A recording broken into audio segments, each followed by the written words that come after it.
Hi, I'm Marilyn. I'm from Taylor's University. We are currently researching on entrepreneurs in Malaysia. So thank you for your time to join us in this interview session. Would you please introduce yourself? Hi, so I'm Gerald, and I am one of the co-founders for the Elixir Kombucha, and we've been around for quite a while. And then, now we're just selling drinks, and yeah.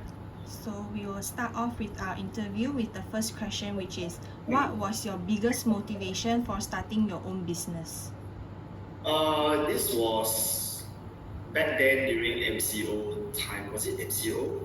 But that time, for some reason, we had my brother and I. So I started this business with my brother. So both of us, we were having quite bad digestive issues lah. So basically, when I eat my food, I can't really pass properly, this and that. So after a while, it got so bad that I thought, should I go see a doctor? Which I didn't, actually I should, but I didn't. And then it happened every day, and it started to be a little of concern. And then, like most Asians, instead of going to the doctor, you try to solve it yourself. And then we were researching, and then we found probiotics to be able to actually help with your digestion and so on. And that's when we started. I see. So next would be, what were the top 3 challenges that you faced in your first year of operation or starting up your business? Three. I think number one will be first is if the product is stable enough. I mean, because you're making drinks, kombucha requires brewing, so you need to brew it. So is it stable enough to for consumers, right? Because one of the things that sometimes some brands when they brew it, it can like pop off. I think splash everywhere. So that's one of the concern. Secondly, is also how do we get people to try the drink and to purchase, basically how to get the drink out into the market, right? It was quite a big challenge, right? And then we eventually started by doing a booth just to introduce people to our brand and so on. I see. And the third would be now once we've already get people to try and so on. I think one of the challenges were, is it acceptable for people in terms of what we are doing, the brewing and also the flavors and so on. So for that, throughout the years, we did minor adjustments here and there, and we can probably say that the flavors are really good right now. We have lots of testimonies and reviews. So yeah, those were the challenges at the start, for sure. So, because you are starting up your business alone, so how did you secure funding and what obstacles did you face in getting financial support?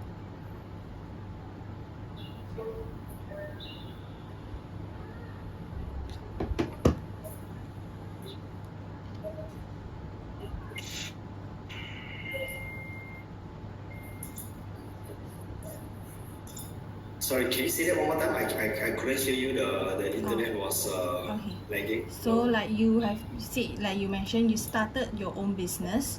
So how did you secure funding and what Okay. obstacles did you face in getting financial support? Okay, so basically this one was, I run with my brother, right? So in general, how did you secure funding? Funding was just for us, And what obstacle do you face in getting financial support? I mean, for most of us, we are like the working class people. We are not like T20, father mother money. Like they just throw in $500,000, $1 million. So it's that would be the difficulty that when we started, we had to chip in our own cash injection, right? A lot of times is, do you continue holding on to your current job and at least have some level of capital coming in, number one, for your own expenses, and number two, so that you can inject it into your own business? Or do you quit your job and then straight jump into it, at the expense of cutting off your lifeline in some ways. But then, you basically you can put in more work, just that the spending will be tighter, or even on the business itself, because, at the start, you were very self-funded, everything, yeah. I see. So actually, is there one thing that you wish you knew before starting your own business? Uh, when you look at the big brands out there, like let's just say McDonald's, KFC, or maybe even some of the, not even those kind of brands, I mean, let's look at the bit smaller one, like in the malls and so on. Like they have maybe maybe 2 outlets. They don't have many outlets, but you will see that, if you start something, then boom, it's going to somehow just work. It doesn't work like that. A lot of times people always say that, you need to put hard work, but you can always work hard. And then some people tell you that if you work really hard, it's not going to help. You need to work smart. But the thing is that when you work, in order to work smart, you need to first put in the work to know what is smart. So say working smart also doesn't make sense, So you gotta really work hard until you get smart, So that's you really just need to put in everything you got. It's not like you just do it and then suddenly things boom. I mean, luck plays a role, Mm-hmm. But a lot of times it's just, you just gotta do the thing, and I think there's more than one thing really, to be fair. Yeah, I It's suppose. okay. Yeah. So, is there any advice would you give to the young entrepreneurs or people who are wanting to start their own business nowadays? The advice would be people thinking that starting your own business, there's always this we are in this current society where it's always the mindset of, you need to go and start your own business, then it's like doing very great this and that. To be fair, after going through a lot of things here and then, working a 9-to-5 job, to be fair, is not a bad choice. It's like gambling. You want to go not want to say low risk, low return also doesn't make sense, because if you climb the corporate ladder, you can actually earn really a lot. But then again, is that something that you enjoy? If it's something that you enjoy and you're okay doing it, then sure, why not? There's nothing wrong working for other people and doing a 9-to-5 kind of job kind of thing. Doesn't mean that you start your own business and everything's going to work out on this and that. You gotta do it because you want to do it and you like to do it, not because of the glamorous status and whatnot. It's 9-to-5 job is actually pretty damn good, I have to say. It's like I said, the previous one is the previously answered question. It's not like you do it and it's suddenly that this it's not like any business you start, then it's going to do well. I mean, you really gotta put in a real hard work to even make it, to be okay. Yeah. Next would be, what key decisions in the early years contributed most to your long-term survival? Long-term survival.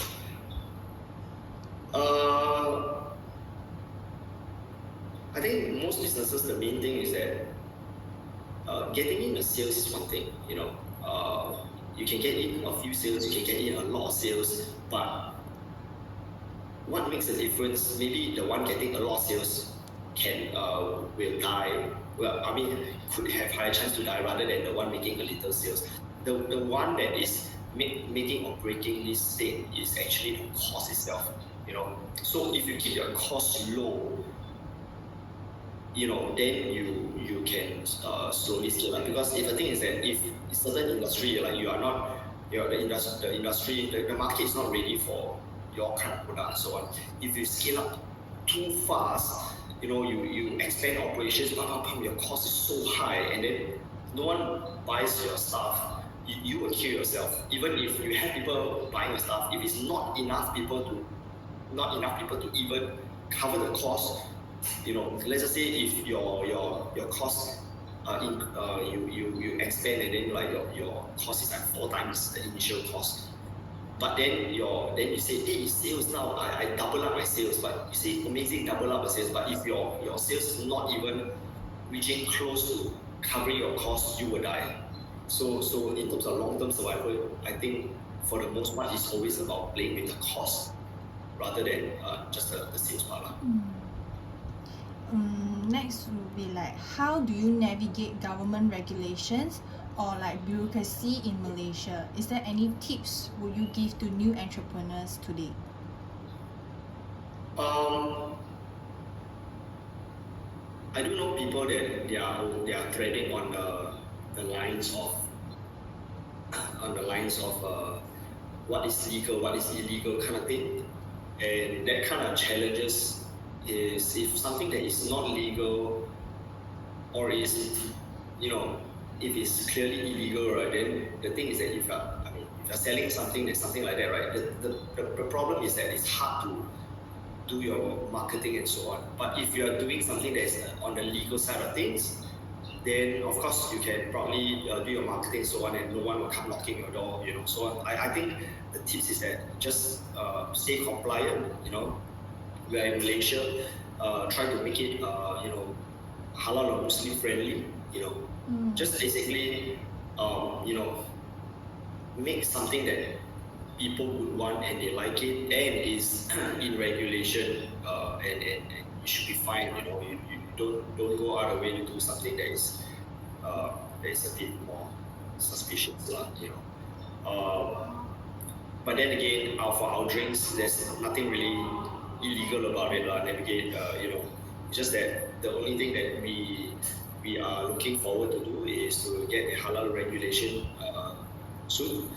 So yeah, but even if we are not halal certified per se right now, we still try to keep everything Muslim friendly so that we do have Malay customers and so on. Yeah. So as you mentioned, you have been starting your business ever since MCO. So that means you have been in this industry for quite a long time. So is there any like common mistake you see new startup business making that lead to their failure or closure in business?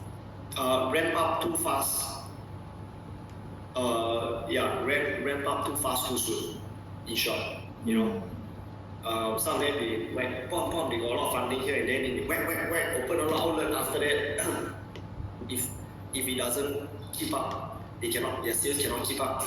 Yeah, they can actually probably just die off lah. Yeah. So if there's a mistake, then it needs to be corrected as soon as possible, or try to it's a lot of times some businesses their strategy is go big, sell it off and make money. That's it. Some is they just wanna keep it within themselves.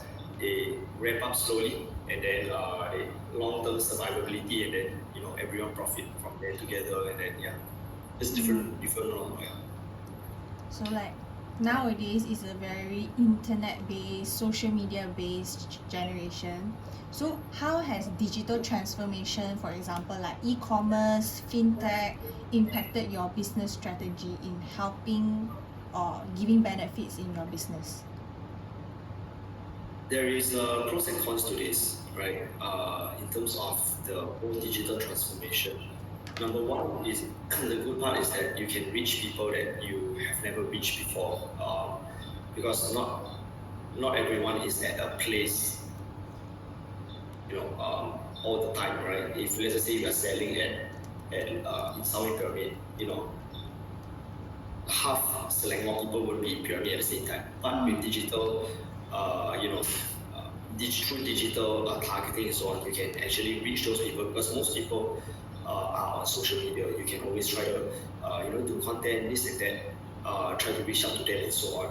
But with the digital transformation, if you're talking about current compared to previous digital, right?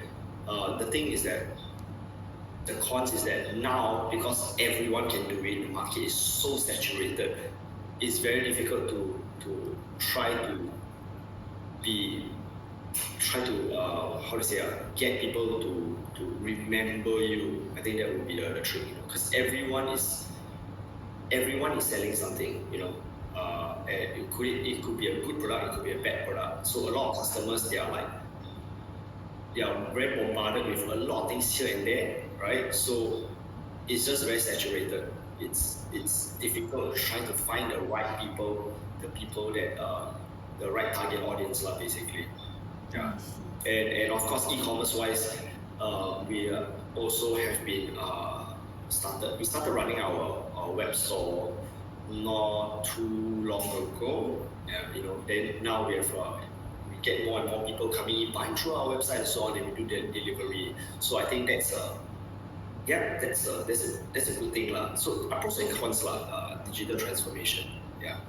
So for the last question of this interview, is there any words would you like to give to the young entrepreneurs who are trying to start up their business today?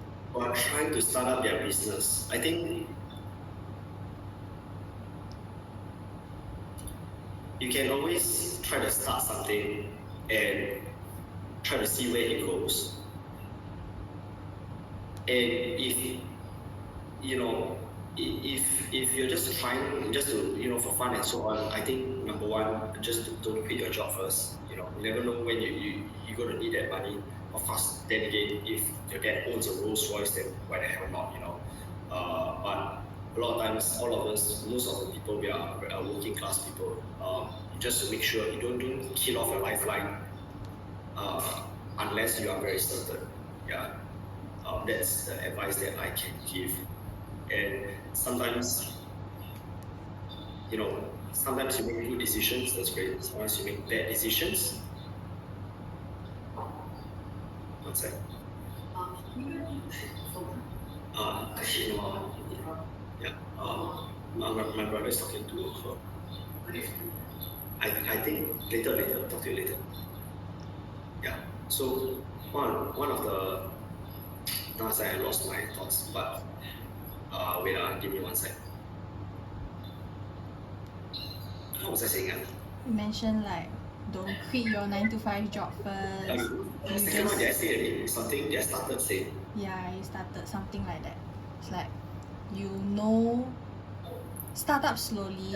Don't just shoot up. I remember what was the second one. Yeah. I think this one is not just for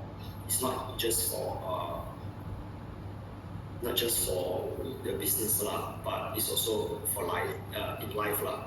There are things that there are bad decisions that are really bad, clearly that is bad. Then of course, then you gotta fix it. But a lot of times in life, right, you ask people, some people say this decision is good, some decision is bad, but then even everyone has a different opinion. So a lot of times, right, what is good and what is bad, what is right and what is wrong is very subjective. A lot of scenario, right? If you make a good decision, it's great.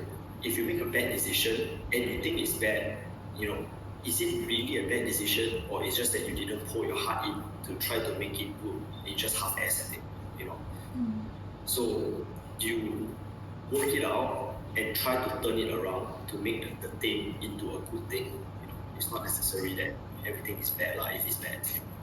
Basically, that would be the thing that I would like to share. Yeah. I think that wraps up for our interview session.